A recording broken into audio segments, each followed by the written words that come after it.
ప్రభువైన యేసుక్రీస్తు వారి పరిశుద్ధ నామములో అందరికీ శుభములు.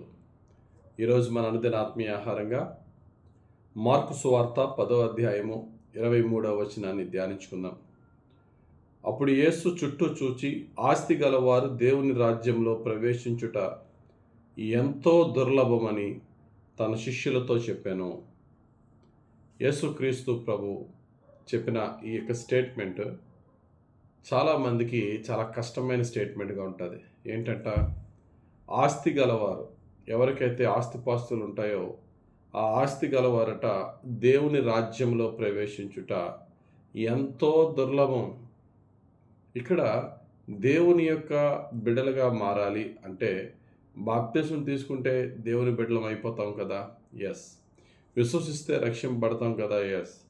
దేవుడు ఆయన బిడ్డల కొరకు ఏర్పరిచిన ఆయన రాజ్యము, పరలోక రాజ్యంలో మనం చేరాలి అంటే ఆస్తిపాస్తులు మనకుంటే మనం పరలోక రాజ్యంలో చేరడం అనేది ఆల్మోస్ట్ ఇంపాసిబుల్. మరి ఎవరికి లేవండి ఆస్తులు? అందరికీ ఉన్నాయి కదా. మరి ఆస్తులు ఉండి అంటే నేను దేవుని యొక్క పరలోక రాజ్యంలో చేరాలి అంటే నాకు ఆస్తులే ఉండకూడదా? ఈ రోజున ప్రతి ఒక్కరికి లక్షలు కోట్లు ఆస్తులు. లక్షల్లో ఉన్న వాళ్ళకి లక్షల్లో, కోట్లు ఉన్న వాళ్ళకి కోట్లలో ఉంది. మరి ఎవ్వరు పరలోక రాజ్యానికి వెళ్ళరా? దేవుని రాజ్యానికి వారసులు కారా అంటే ఇమ్మీడియట్గా నెక్స్ట్ వచనంలో దానికి క్లారిటీ ఇచ్చాడు యేసు ప్రభు. ఏంటట క్లారిటీ? 24వ వచనం. ఆయన మాటలకు శిష్యులు విస్మయముందిరి. అందుకు యేసు తిరిగి వారితో ఇట్లనెను, పిల్లారా, తమ ఆస్తి యందు నమ్మిక ఉంచువారు దేవుని రాజ్యంలో ప్రవేశించుట ఎంతో దుర్లభము. వారు ఆశ్చర్యపోయి, అయితే నాకు అది ఉంది, నాకు ఇది ఉంది, అయితే నేను దేవుని రాజ్యంలో చేరనా అనుకునే సమయంలో దానికి క్లారిటీ ఇచ్చాడు ప్రభు. తన ఆస్తి యందు నమ్మిక ఉంచువారు, తన ఆస్తినే ఆధారంగా చేసుకుని బ్రతుకుతున్నవారు దేవుని రాజ్యంలో ప్రవేశించరు. కొంచెం ఊరట అయినా మనం ఆస్తి మీద మనకున్న బ్యాంక్ బ్యాలెన్స్ మీదో, లేకపోతే మనకున్న ఇల్లు మీదో, పొలం మీదో ఎంతో కదా నమ్మకం ఉంటుంది కదండి, అది ఉంది కదని. మరి అలా నమ్మకం ఉంచి వారు కూడా పరలోక రాజ్యానికి వెళ్ళరంటే అది కూడా కష్టమే కదా ప్రభువా అనే ఆలోచనలో వీరుంటూ మరలా యేసు ప్రభుని అడిగారు. అదే మార్కు సువార్త 10వ వచనంలో, అందుకు వారు అత్యధికముగా ఆశ్చర్యపడి, అట్లయితే ఎవడు రక్షణ పొందగలడని ఆయనను అడిగిరి. ఇలాగైతే రక్షణ పొందడం కష్టమే. ఆస్తి గలవారు దేవుని రాజ్యం చేరరన్నాం. పోనీ ఆస్తి ఉన్నా ఆ ఆస్తి మీద నమ్మకం ఉంచకూడదు అన్నాం. మరి ఆస్తి ఉంటే ఆస్తి మీద నమ్మకం ఉంచకుండా ఎలా ఉంటాం ప్రభువా? నాకు ఇల్లు ఉందనే ధైర్యం ఉంటుంది, నాకు పొలం ఉందనే ధైర్యం ఉంటుంది, ఉద్యోగం ఉంది, బ్యాంక్ బ్యాలెన్స్ ఉందని ధైర్యం ఉంటుంది కదా, వాటి మీద ఆధారపడకూడదంటావేటి అంటే దానికి క్లారిటీ కూడా యేసుప్రభు ఇచ్చాడు. ఎలాగైతే ఎవరు వెళ్తారు పరలోక రాజ్యానికి అంటే యేసుప్రభు అన్నమాట. నెక్స్ట్ 27వ వచనంలో, యేసు వారిని చూచి, ఇది మనుషులకు అసాధ్యమే గాని దేవునికి అసాధ్యము కాదు, దేవునికి సమస్తమును సాధ్యమే. అంటే ఏంటంటే ఆస్తిపాస్తుల మీద నమ్మిక ఉంచుకొనుట, తన ధనం మీద ఆధారపడి ఉండుట అనే మనస్సుని మార్చి, ఆస్తి ఉన్నా ఆస్తి లేకపోయినా నా నమ్మకము, నా ఆధారం నీవే ప్రభువా అనే విధంగా మన మనసు మారడం. మన ఆస్తిని ఏ మాత్రము కూడా ఆధారం చేసుకోకుండా దేవుని కృప ఉంటే చాలు అనే విధంగా మన మనసులో మార్చడం మన వ్యక్తిగతంగా అసాధ్యం, కానీ దేవునికి సాధ్యం. ఎప్పుడంటే ఆయన విశ్వాసములో, ఆయన ప్రార్థనలో, ఆయన వాక్యములు ఎదుగుతున్నప్పుడు. గమనించిన ప్రియులారా, ఈ రోజున ఎంతోమంది క్రైస్తవులకి ఆస్తులు ఉన్నాయి. గొప్ప గొప్ప భక్తులు ఎంతో ఆస్తులు దేవుని ద్వారా పొందుకున్నారు, దేవుడు ఆశీర్వదించాడు. అయితే వారు పరలోక రాజ్యానికి వెళ్ళరంటే చక్కగా వెళ్తారు. ఎప్పుడు వెళ్ళరంటే దేవుని కంటే తన డబ్బును ఎక్కువ ప్రేమించినవారు. ఏ దాసుడును ఇద్దరు యజమానులకు దాసుడు కాలేడట. దేవునికిని సిరికిని దాసులము కాలేమట. ఆస్తి పెరుగుతున్న దాని మీద మనసు వెళ్ళకూడదు.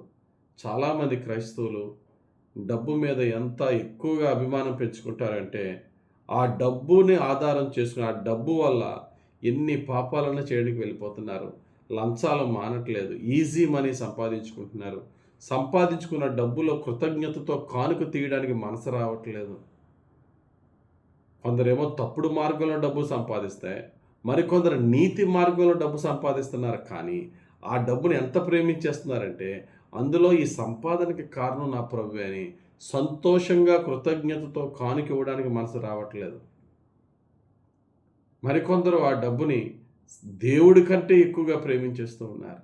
అందుకనే పౌలు భక్తుడు అంటాడు, తిమోతికి రాసిన మొదటి పత్రిక 6వ అధ్యాయం 9వ వచనంలో 10వ వచనంలో అంటాడు, ఎందుకనగా ధనాపేక్ష సమస్తమైన కీడులకు మూలము. నా సహోదరి సహోదరుడా, మన తల్లిదండ్రుల నుంచి వచ్చిన ఆస్తి అవ్వచ్చు, మన కష్టార్జితం వల్ల వచ్చిన ఆస్తి అవ్వచ్చు, ఏదైనా దాని మీదకి మనం తెలియకుండానే మన మమకారం వెళ్ళిపోతుందా? ఆ డబ్బు కొంచెం రావాల్సింది రానప్పటికీ మనం టెన్షన్ పెంచేసుకుంటున్నామా, బీపీలు పెంచేసుకుంటున్నామా, మరలా క్రైస్తవులం అనుకుంటున్నాం. ఒకసారి చెక్ చేసుకుందాం. నువ్వు డబ్బు కన్నా యేసు ప్రభుని ఎక్కువ ప్రేమిస్తున్నావు, డబ్బును ప్రేమిస్తున్నావు అంటే ప్రతి క్రైస్తుడు యేసు ప్రభుని అంటాం. కానీ క్రియల్లోకి వచ్చేటప్పటికి మాత్రం ఆ రావాల్సిన డబ్బు కొంచెం తక్కువైనా, లేట్ అయినా, సిక్ అయిపోయి, బెంగ పెట్టేసుకుని, గొడవలకు వెళ్ళిపోయి, కుటుంబాలు విడిపోయి, భయంకరమైన పరిస్థితికి దిగజారిపోతున్నాం. మన రైట్ రాయల్గా మన డబ్బు, మన ఆస్తి మనకు రావడానికి పోరాటం తప్పేమీ కాదు. దాని మీద టూ మచ్గా బెంగ పెట్టుకుని మనం సిక్ అయిపోయి ఒక్కొక్కసారి కొన్ని రూల్స్ కూడా తప్పి అన్యాయంగా వెళ్ళిపోవడం అనేది దేవుని కంటే ఎక్కువ డబ్బును ప్రేమించే వారి లక్షణం.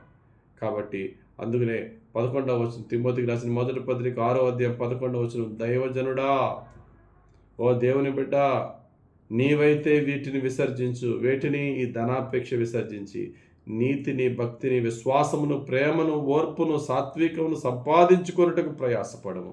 కాబట్టి ప్రియులారా, మొట్టమొదటిగా మనం సంపాదించిన సంపాదన యథార్థంగా ఉందా లేదా, కష్టార్జితం కాకుండా అపవిత్రంగా నేను సంపాదిస్తున్నానో చూడాలి. రెండవది, సంపాదించే సంపాదన అంతటిలోనూ కృతజ్ఞతతో దేవునికి సంతోషంగా నేను ఇవ్వాల్సిన కానుక ఇస్తున్నానా లేదా చూడాలి. మూడవది, సంపాదించిన సంపాదన నీతి యథార్థంగా సంపాదించిన దాని మీద ఎక్కువ మమకారం పెట్టుకుని, ఆస్తి మీద, నాకున్న ఇళ్ల స్థలాల మీద, బ్యాంక్ బ్యాలెన్స్ల మీద ఎక్కువ మమకారం పెట్టుకుని దేవుని కంటే ఎక్కువ ప్రేమించేస్తున్నానా? ఏదైనా కొంచెం తేడా అయితే సిక్ అయిపోయి మనశ్శాంతిని పోగొట్టేసుకుంటున్నానా? దేవుని రాజ్యం అంటే నీతి, సమాధానము, పరిశుద్ధాత్మ, ఆనందం. ఆస్తి వచ్చినా ఆస్తి పోయినా. కాబట్టి దేవుని రాజ్యంలో నేను ఉన్నానండి అని అనుకుంటే, ఆ డబ్బు ఉన్నా డబ్బు లేకపోయినా నీతి యథార్థతలు, సమాధానము, పరిశుద్ధాత్మలో ఆనందం కలిగి ఉన్న వాళ్ళలోనే దేవుని రాజ్యం ఉన్నట్టు ఒకసారి చెక్ చేసుకుని డబ్బు విషయంలో జాగ్రత్త పడదాం. లేకపోతే ఇంత భక్తి, ఆ డబ్బు వల్ల భక్తి అంతా నాశనం అయిపోయి దేవుని రాజ్యాన్ని కోల్పోయే ప్రమాదంలో ఉంటాం. కనుక డబ్బు విషయంలో చాలా జాగ్రత్తగా ఉందాం. ఎప్పుడు కూడా డబ్బుని దేవుని తర్వాత ఇంకా ఎక్కడో స్థానంలో పెట్టాలే తప్ప ఆ డబ్బు మనకి ఫస్ట్ స్థానం ఎప్పుడూ రాకూడదు. దేవుణ్ణి అడుగుదాం, అట్టి మనసు మనకి ఇవ్వమని. దేవుణ్ణి మొదటి స్థానంలో పెడదాం. దేవుడు తన పరిశుద్ధ వాక్యం మన జీవితంలో ఫలింపజేయునుగాక. ఆమెన్. పరిశుద్ధుడా, ప్రేమ కలిగిన తండ్రి, ఈరోజు మీరు ఇచ్చిన వాక్య ప్రకారంగా అయ్యా, మేము కష్టార్జితంతో డబ్బు సంపాదించుకొని ఇల్లులు కట్టుకొని ఆస్తులు పెంచుకోవడం నీ వాక్యానుసారమే, అది తప్పేమీ కాదు. కానీ దాని మీద ప్రభువా మనస్సు నీతో రిలేషన్ దూరం అయిపోయే విధముగా, కుటుంబాల్లో గొడవల కారణంగా అయ్యా మా ఆరోగ్యము, మనశ్శాంతిని కోల్పోయే విధంగా డబ్బుని ప్రేమించే ఆ స్థితిలోనికి మేము వెళ్లకుండా మమ్మల్ని రక్షించమని, ఎప్పటికీ నిన్నే మొదటి స్థానంలో పెట్టుకుని, డబ్బు వచ్చినా డబ్బు పోయినా నీ నీతి తప్పకుండా, సమాధానంలోంచి పక్కకి వెళ్లకుండా, పరిశుద్ధాత్మలో ఆనందించడానికి నిత్యము ప్రభు డబ్బు ఉన్నా లేకపోతే ఒక కారణం కాకుండా అయ్యా నీలో, నీ రాజ్యంలో జీవించే భాగ్యము మాకు, మా కుటుంబాలకి నిత్యము దయచేయమని యేసుక్రీస్తు వారి పరిశుద్ధ నామములో ప్రార్థిస్తూ నీ పాదాలకు మమ్మల్ని అప్పగించుకొని వేడుకొంచున్నాం తండ్రి. ఆమెన్. తండ్రి యొక్కయు, కుమారుని యొక్కయు, పరిశుద్ధాత్మ దేవుని అభిషేకం హెచ్చుగా మనపై దిగివచ్చి మనల్ని ఏలి పాలించి దీవించునుగాక. Amen. God bless you. Have a very blessed day.